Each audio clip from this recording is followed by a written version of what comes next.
Hello and welcome to the Difference Makers. I'm Lynn Sanders, your host, and we're sharing stories here of people making a big difference in the world. Today's topic is So Nobody Gets Left Behind. How and why do people feel left behind? For many, about 1 billion of the world's population who face disabilities, those people feel left behind often. So, what can we do? How can we empower those people to feel more independent? Many of them, the majority, have gotten disabilities because of falls. So how do we prevent them from getting future falls? What can we do to give them more confidence and help them feel more independent? Well, I've got good news for you today. You're about to meet the inventor of a company who has created a solution to helping those with disabilities feel more empowered, more confident, and more independent. You'll meet Harout Markarian. He's a professional athlete, former professional athlete, the author of Mobility and Inclusion, and a mindset coach with a twist, and the founder of Markbotix, an innovative robotics company dedicated to bringing independence to those with disabilities so nobody gets left behind and the world becomes more accessible. Without further ado, welcome Harout Markarian. Thank you, Lynn. Thank you for having me. It is a pleasure. I am so glad I met you. So many people out there are going to need to hear what you have to say, whether they have a disability or whether a loved one does. So I'd like you to share a bit of your story of how you got to where you are right now. Sure. I'm a robotics engineer, and during my robotics master's program, my first interaction with the disability community, really, or someone with a disability, was through a project that we were working on, and the project was, brain-computer interface, where we put a helmet on the individual's head, so he or she can propel a motorized wheelchair. Of course, this individual had very limited motor skills, so he wasn't able to propel the wheelchair with his hands or feet. So he used his thoughts, right? So when I was part of this project, I was so excited about the robotics side of it. So I'm like, for me, having to operate a machine with your thoughts at that time seemed extraordinary. Mm-hmm. So I was very excited about it until I saw the person who actually was the person with a disability who was using the wheelchair, use our technology and, started to operate the wheelchair. Mind you, we have tested the wheelchair before him, and we sat on it and put on this helmet, which had sensors that goes all around your skull and picks up your thoughts, which is electrical signals ultimately, right? And those electrical signals are transmitted to the motors of the wheelchair, and that's how you propel the wheelchair. That's a very simplistic explanation of it. And we weren't able to operate this wheelchair very effectively. We were barely able to move it forward or back, and we weren't even consistent. But when this person, with the person with disability sat on the wheelchair, he was driving it like I was driving the car. Really? So that for me was just put things on perspective, like the capabilities of different individuals, how it differed based on their current life, right? Based on their habits, their daily living situation. So, and when I saw what that did to him, how he felt about it, how his eyes just lit up when he was driving this wheelchair, right? That's the first time I said, in the future, I'm going to found a company that addresses, or caters to the people with disabilities and the community of people with disabilities. Of course, at that time, I had no idea what that meant, how that's going to happen. But that was the first time I said, I'm going to found a company to find solutions by partnering with people with disabilities for the community of people with disabilities. That's fascinating. I'm thinking that most people probably don't even have any awareness that our thoughts could propel us in movement with a chair or anything. That's quite fascinating. That's really fascinating. And, for me, the reason I got into robotics was because I was part of the autonomous mobile robot team in my senior design during my undergrad. So I enjoyed the process so much. And I never went to school to learn something additional. I went to school to apply what I was learning. That was always key for me. I didn't care about what grades I got. I cared most about how I used what I was learning. And, robotics really did it for me. And thankfully, I had a very good advisor that really made the difference. And, right after my undergrad, I decided to join the master's in robotics. And, I'm grateful for my advisor who passed away several years ago now. But, I still remember him because he was a pivotal person in my life at that time.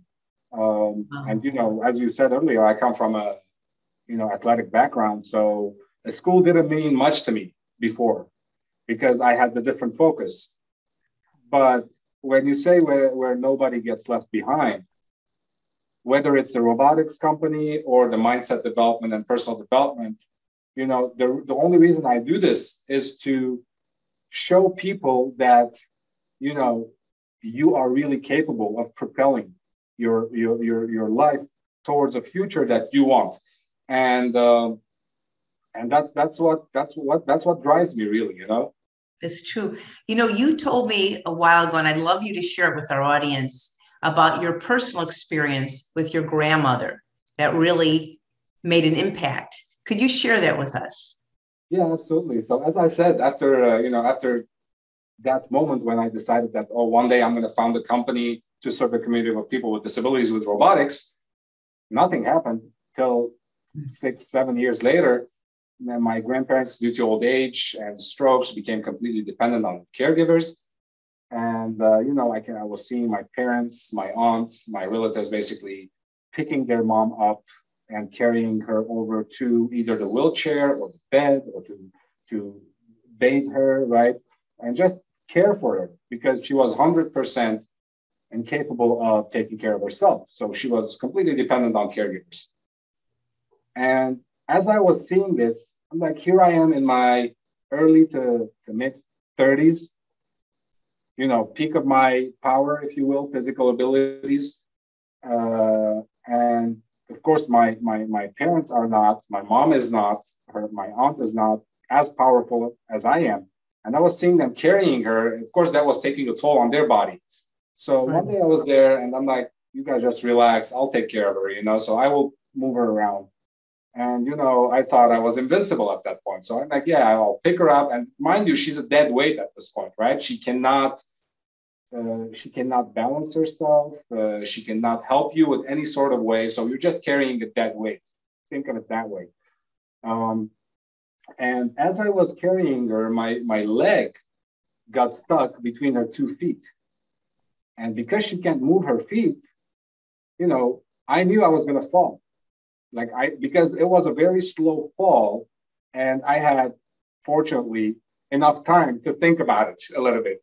As funny as it sounds, that's exactly how it happened. So I knew we were falling because I can't move my leg. My leg is stuck, right? And I can't move my other leg because that's, we will fall much faster. Right. So I'm looking around to, a sign from God to tell me, fall this way. And so luckily we had a perfectly empty couch on my side. So I shifted my entire weight and we smoothly dropped on the couch.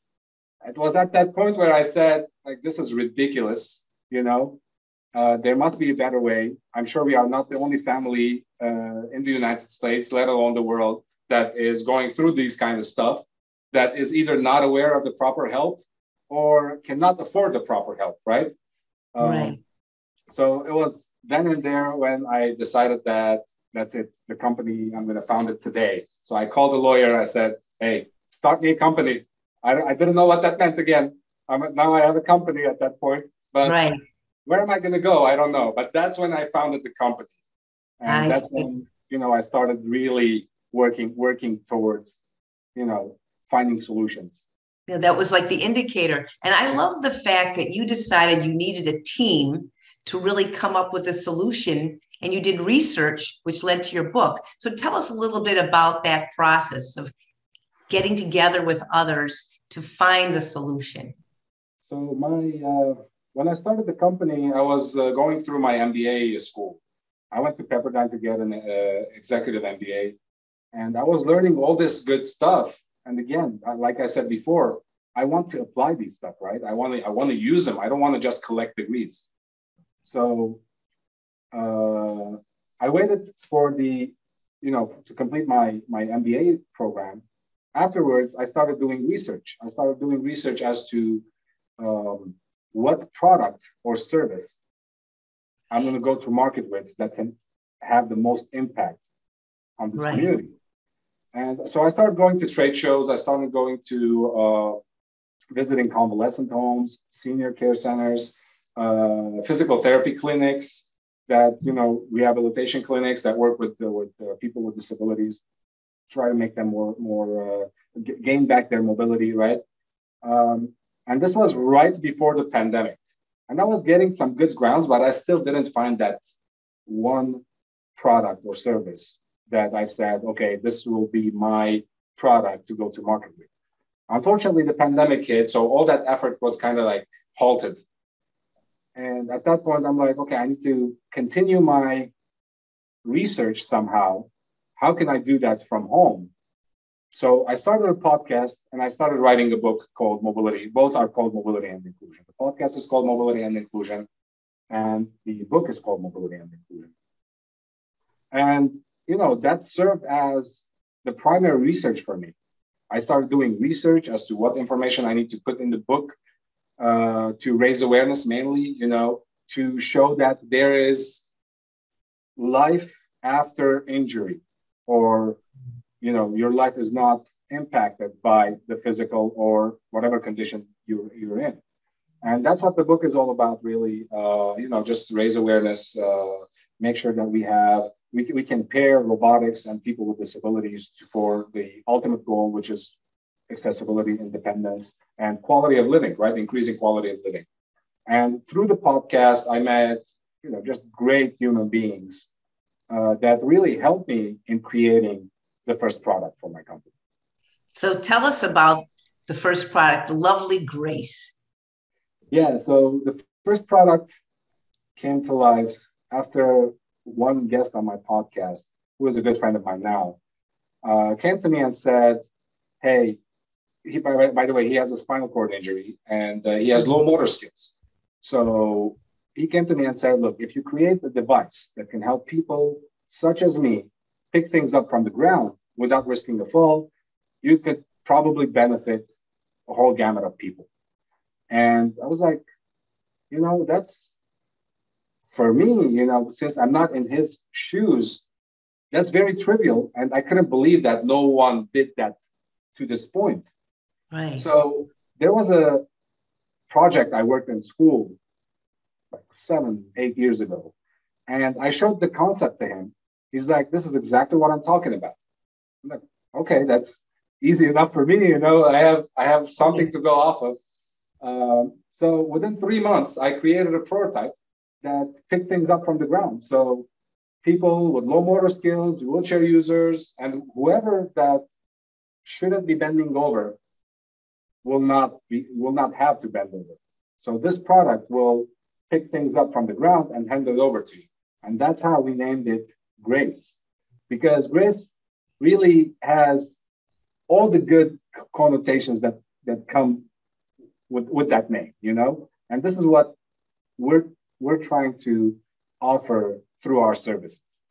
I love that. I'd like to share an image of Grace. I have it here if you'd like me to show it, or if you want to show it on your side, whichever. I think everyone would love to see what Grace looks like. Absolutely, go ahead. Is that all right with you? Okay. So hopefully I will pull this up at the right spot. Let's see. Yes, this is it. So we're going to Harout's website, which is Markbotix, MarkBotix.com. And here you see Harout with Grace. So tell us more about what Grace can do and her benefits. So at a very simplistic, level, Grace will pick things up for you that you drop on the ground so you don't have to risk the fall. So the benefit will be eliminating the risk of fall, will improve quality of life, we will reduce caregiver time and increase confidence and independence. And that's ultimately what people with disability would want. And I find this out because I had a lot of talks with people from the community of people with disabilities. I had mentors from there. Now I'm collaborating with people in that community. So the purpose of our company is to partner with the community of people with disabilities to find the solutions that they see fit for them, and not have us looking from an outside perspective and telling them what they need to use. So that's our purpose. I love that. And tell us how you make the robot move, because some people might be wondering, how do you get it to move around? So the MVP minimum viable product right now is just, you can download an app on your phone, and you can just maneuver the robot that way. Of course, there's a technology roadmap that I cannot share a lot with, that we're going to have added features on there. So as we progress, as the robot becomes more autonomous, to say the least. Right. So it'll be easy to get people to use it to move around. That's absolutely. At the end of the day, I'm not thinking about me when it comes to operating the robot, right? I'm thinking about the user, and what are the capabilities of the user, and that's how we need to make the robot work. At the end of the day, we are talking about universal design here. Right? What is universal design? Universal design is a product or a service that can be used by anyone and everyone, regardless of their capabilities. That's great. As everyone's hearing, Harout did a lot of research to come up with this unique robot, and he learned a lot, which you can find out more about through his book, Mobility and Inclusion. I'd like you, Harout, to share a few tips that people with disabilities or caregivers or family members might like to know about that you have in your book.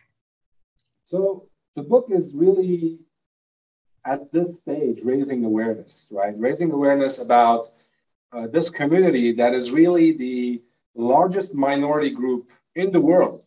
Yet we have not addressed their needs appropriately so far.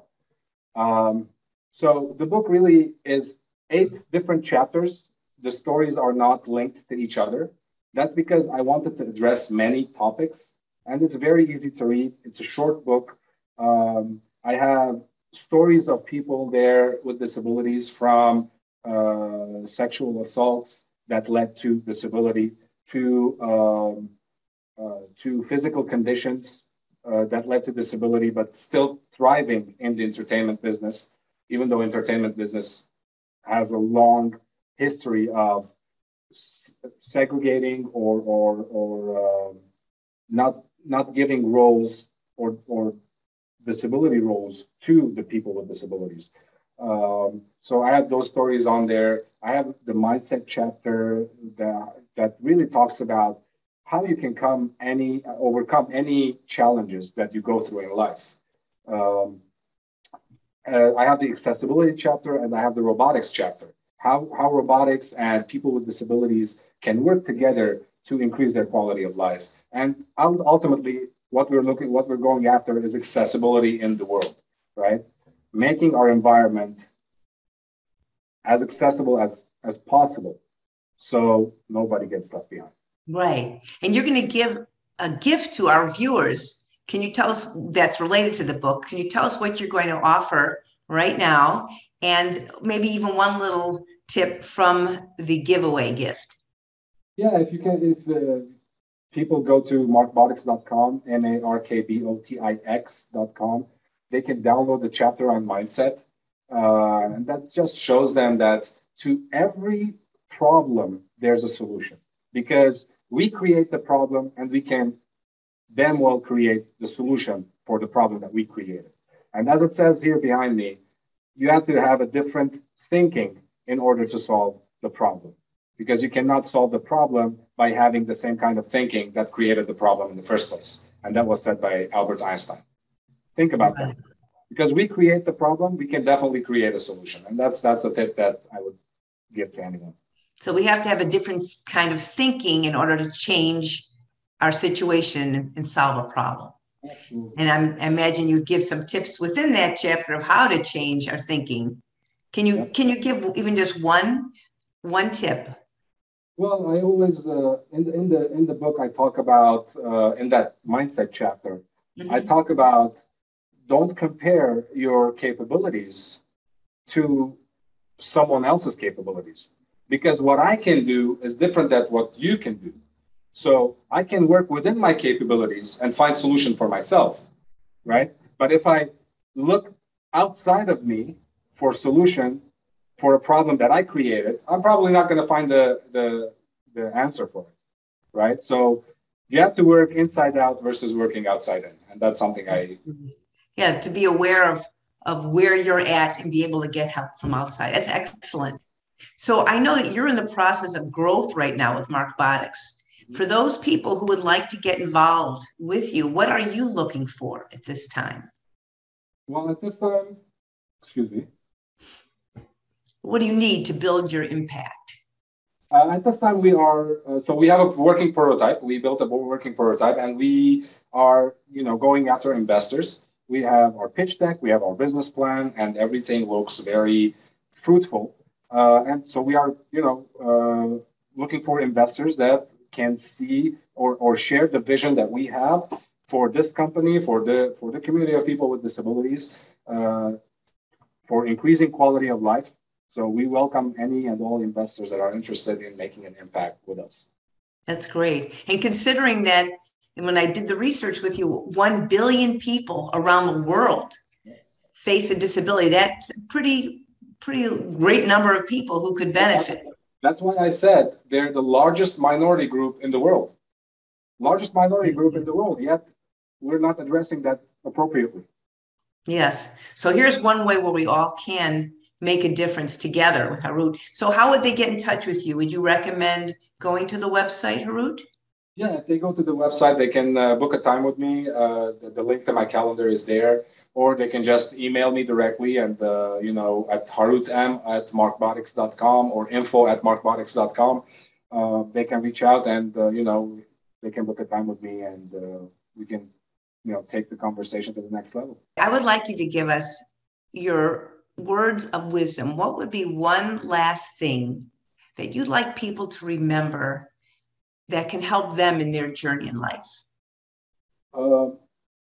Well, everybody, it's our God-given right to succeed in this life. And a good definition of success comes from a quote by Earl Nightingale that says, "Success is the progressive realization of a worthy ideal," right? So everybody's ideal scenario, ideal situation is different. That's why each one of us walks their own path. And as you progress in your path, even if you didn't reach your goal, you are being successful, right? Because you are walking that path by holding holding your belief, holding your faith, and holding everything that you have within you, believing that you're going to get to your goal. And as you progress steadily, you are being successful. That's beautiful. So it's let me repeat it back. Success is the worthy progression. Is that correct? Success is the progressive realization. Progressive realization of a worthy ideal. Of a worthy ideal. So you don't have to be there already. You have to recognize your worth as you are making your progress forwards. Absolutely. Thank you. What a great ending. Thank you so much, Harout. And for all of you listening, go to markbotix.com, markbotix.com to learn more and be a part of this wonderful adventure of helping make a big difference in the lives of people across the world. Thank you, Harout. Thank you, Lynn. Take care. Bye-bye.